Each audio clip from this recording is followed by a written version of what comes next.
Good evening, friends of the creaking door. This is your host to welcome you once again into the inner sanctum. Come on in for the crime of your life. And meet one of the illustrious inmates from our Who's Who. This cadaverous cut-up is Mr. Seymour Blade. His wife had a tiff with him and punctuated it with a kitchen knife through the middle, which is, of course, one way of making your point sting.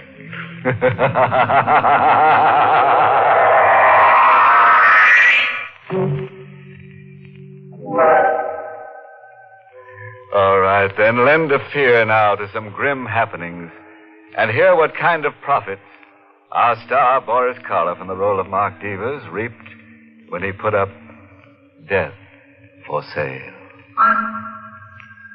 The ashtray in the reception room is stuffed with half-smoked cigarettes. The disheveled man waiting paces his caged animal steps this way and that. Each second, his eyes dart to the door at the end of the room at the slightest sound. At last, the knob turns. The door swings wide open. Well, Doctor? Your wife is in pretty bad shape. Cora isn't my wife. Oh, I'm sorry. I thought... Forget it. Bad shape. But she's going to pull out of it. Right? Mr. Devers... She's not going to pull out of it? Well, it doesn't look as if she will. What? There's a chance. Only a very small one, but still a chance. You're lying. She's going to pull out of it. She's got to. We're doing everything we can. Look, even if she has to die, you could pull her out of it for an hour, couldn't you? Just an hour so that she could sign something. Mr. Devers. It means everything to me, Doc. You could give her a shot or something, couldn't you? Good day, Mr. Devers. I'll give you $5,000. Good $10,000, Doc, and you fool, you don't understand. You've got to do this for me. You've got to.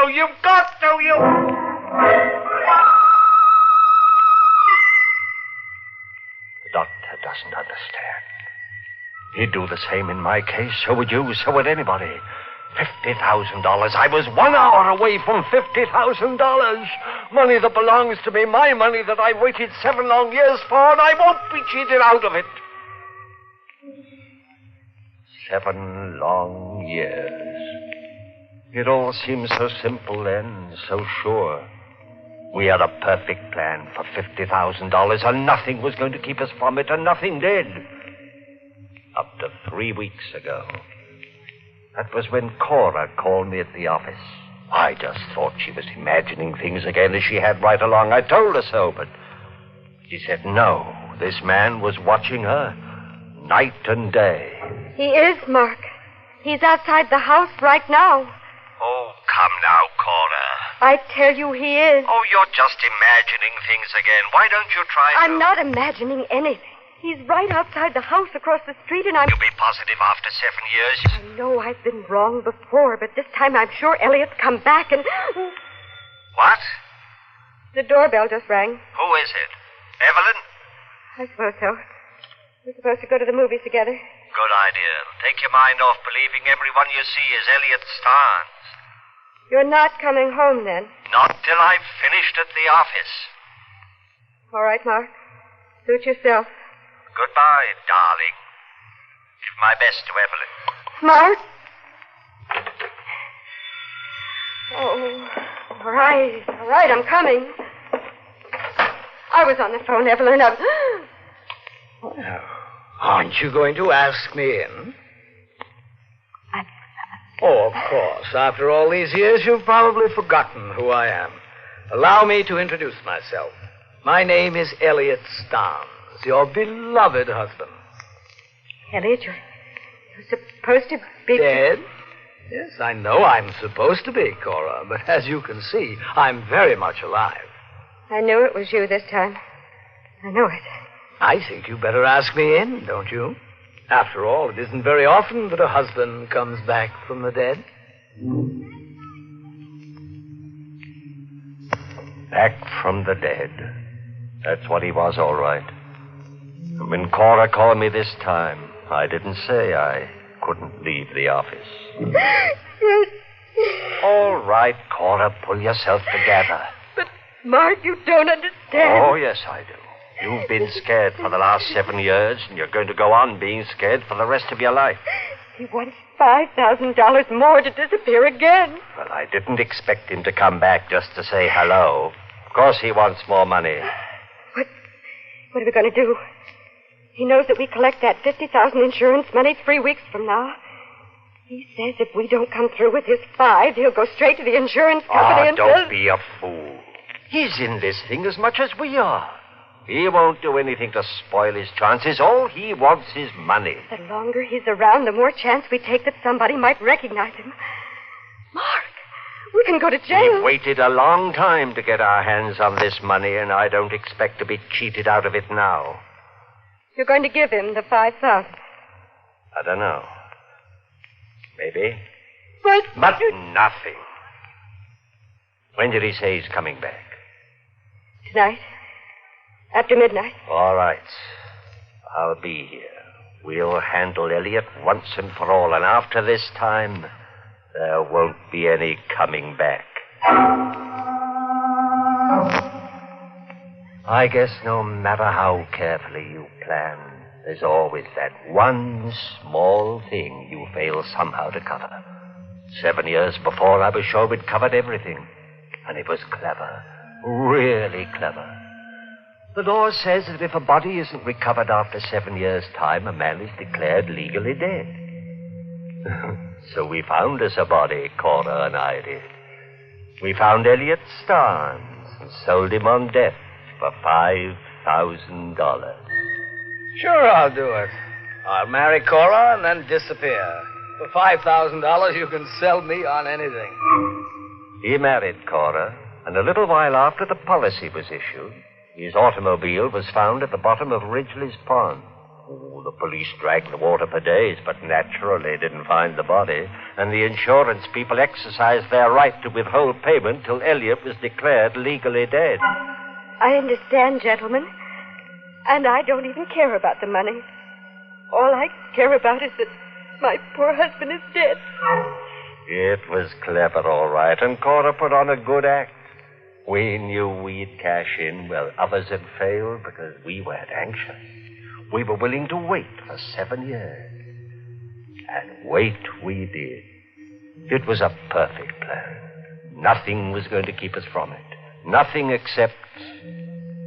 Now, Elliot had come back. He swore he'd never return, and he'd gone back on his word. But by midnight, I'd made up my mind how to handle Elliot. No, Mark. The only way. No. The only way. This 5 that he wants, that's only the beginning. He'll hold us up all his life. No. He'll drain us dry of every cent of that $50,000. I won't let you do it. Yes, you will. We're in this far. You won't back down now. I've got to. I never dreamed it would turn out like this. Another few weeks and he'll be legally dead. There must be another way. Only this, believe me. And after it's done, it'll be you and me and nobody the wiser. Go on. Open the door for him. Mark? Cora, do what I say. I can't. You've got to. All right. I'll be inside. Tell him everything is set. Hello. Hello, Cora.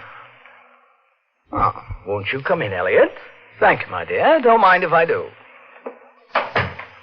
Mark here yet, Cora? Yes. He's in the living room. Oh, fine. Then you and Mark have agreed on the deal for me. Yes, we have. Come in, Elliot. Everything's set.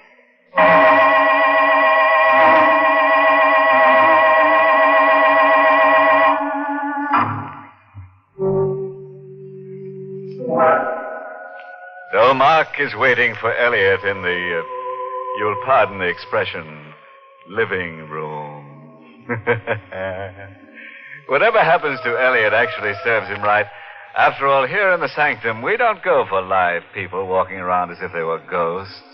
It's enough to scare the death out of us. Poor Cora is so nervous. She just can't look a corpus delicti in the prima facie. Well, enough grave philosophy. Suppose we let our star, Boris Karloff, take up our stock story where we left off. Everything was said. I planned to kill Elliot with the knife I held behind me, and I felt absolutely no compunction about it. Oh, you're joking. No, Elliot. You're crazy. Cora, stop him. You'll never get away with it. Ma, no!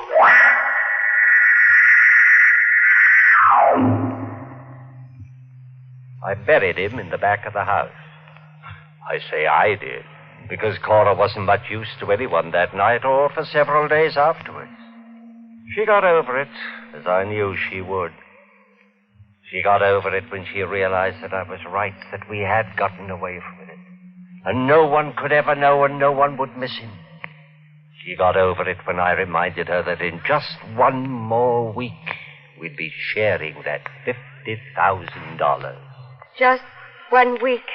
That's right, Cora. I've been a lot of trouble to you these past few days.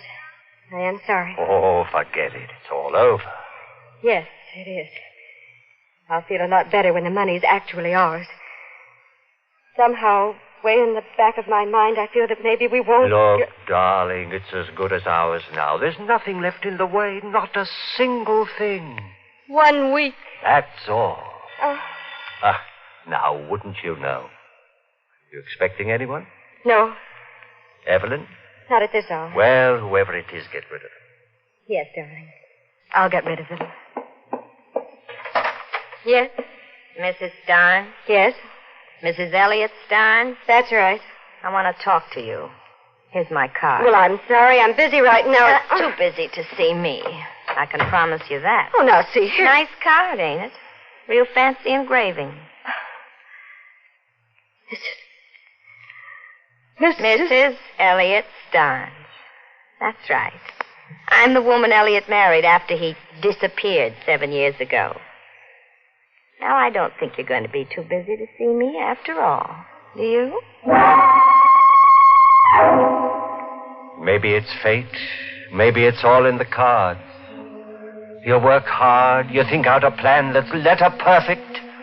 Then up pops the unexpected, forcing you into the first desperate step to lick it. First Elliot Starnes himself, then his second wife that we didn't know existed. And here's our wedding license, just in case you don't believe me. Here, you can look at it. What? Take it easy, Cora. We believe you're his wife, Mrs. Starnes. And he's got a birthmark. We said we believe you. Now, what do you want? Well, what does any good woman want? My husband. And why come here? Where else would I go? I'm afraid we don't understand. Do we, Cora? No. I'm afraid you do. Now, look here. I'm afraid you understand awful well. Elliot told me. Told you what? What you two were doing. He also told me if he should fail to come home after a couple of days... Mrs. Starnes, we haven't seen your husband for 7 years. Now, you don't expect me to believe that, do you? I don't see why not. I do. You see, Mr. Devers, the other day, with my own eyes, I seen Elliot walk into this house. But I didn't see him walk out again. What's the matter, Mr. Devers? You got nothing to say? What do you want, Mrs. Starnes? My husband, of course. Only since you killed him, I can't very well have that, can I? What? He's the only man I ever loved, and you killed him. I never should have let him come here. For days I begged him not to. Mrs. Starnes. I made a mistake letting him come here. I know that now. But I want him back. I love him, and I want Elliot back. You want your husband, Mrs. Starnes? Or a substantial sum of money? Huh? How much? How can you talk about money at a time like this? 5,000? I loved my husband, Mr. Devers. 7,500? Well, how much? 25,000. What? In cash. Mark. Let me handle this, Cora. And if we refuse? Well, then I'll just naturally have to tell my story to the police. Mark. Cora. But you... Oh, let's drop all the small talk, Mr. Devers. I want 25,000 and I want it fast. Now make up your mind. I'll make up my Now, mind. Mr. Devers, don't get rough. I'm not as dumb as my ex-husband. I've taken steps against anything happening to me. No, Mark. Better listen to her. You're not getting away with this. Then you don't get away with Elliot's murder. So help me. Before you put that hand on me, you better have your lady friend look out that window. What? There's a taxi across the street, Mark. My taxi. And the driver knows I'm in here. You'd have to kill him, too. Elliot's ever-loving second wife is here to stay. And if you want to get her out of your life, the cost is going to be $25,000. By this time tomorrow night. After she left, I had some work to do on Cora. It won't be the same way, Mark. Not another murder. Who said anything like that? Promise me. Not the same way. Sure, promise. After all, if we can get away with $25,000, is that so bad? I'd rather settle for none of it. Huh? That money won't do us any good now. Why not? It just won't. Oh, you're all upset. You'll feel differently day after tomorrow when you sign those papers in the insurance office and they hand that fat check over to you. No, Mark. I'll never feel differently about it again. I knew I couldn't work Cora my way much longer. But it was just 2 more days. 2 more days to get that $50,000. Just 2 things to settle in just 2 days. First, there was Mrs. Starr. When she came to my apartment the next night, I handed the envelope over to her. It's all here? You can open the envelope and count it if you like. I don't have to, do I? And what if I cheated you? You wouldn't. I could always come back. You could always come back for more anyway. What do you think I am? Doesn't make any difference now what I think. Okay. No hard feelings. There are, but they won't bother me for long. Of course not. That money you're collecting will cure that. I'll be cured before then. That's your business. It's yours, too, now. I don't see how. Now, do you see? Put that knife down. I will. Into you. No. Don't. Please. That door's locked. You can't get out. Don't. You can have the money back. There isn't any money in that envelope. What? Just strips of newspaper. Where can I get $25,000? I don't care about the money. I do. I cared about it for 7 years. Cared enough to murder once, and I can do it again.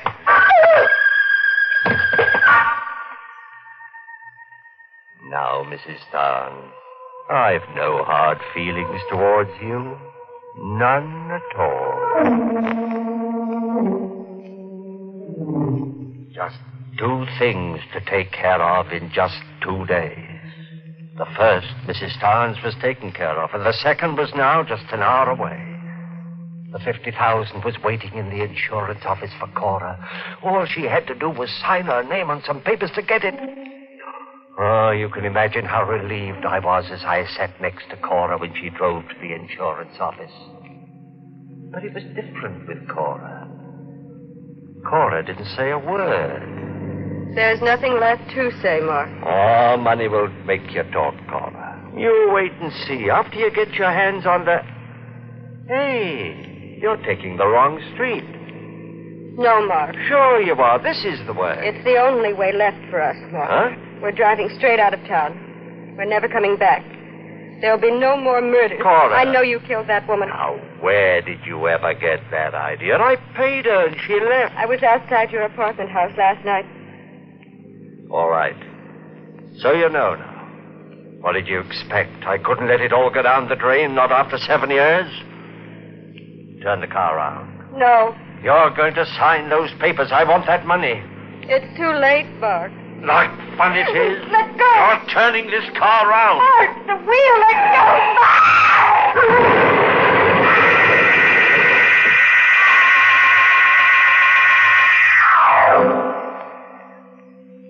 I wasn't even scratched in the crash. Cora wasn't that lucky. I rushed her here to the hospital. And you heard what the doctor said. There's a chance. Only a small one, but still a chance. No, the doctor doesn't understand. There's got to be more than only one small chance. I was 1 hour away from that $50,000. Money that belongs to me, money that I've waited 7 years for, and I won't be cheated out of it. Cora's got to live. She's got to sign those papers.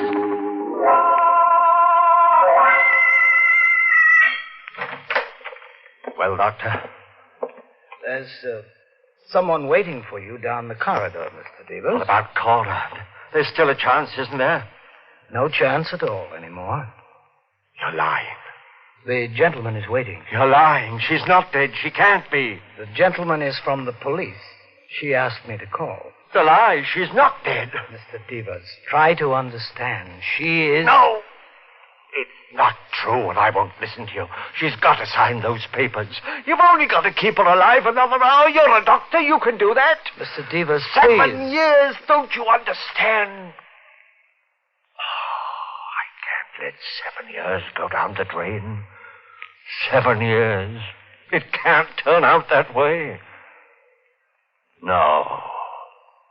She's not dead.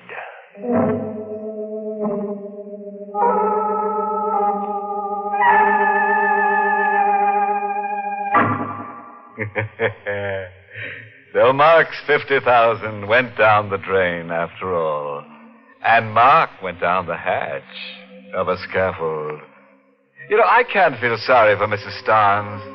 She should have known that a rolling widow gathers only mausoleums. Yes, sir, when you use a dead husband for blackmail, you're bound to end up face down. Oh, a footnote. When you're dealing with life insurance, remember, honesty is the best policy. Well, friends, it's time once again to close that creaking door. Until next week at the same time, when we'll be back with a little hunk of horror. You'll be sure to listen, won't you? Until next week, then. Good night. Pleasant dreams.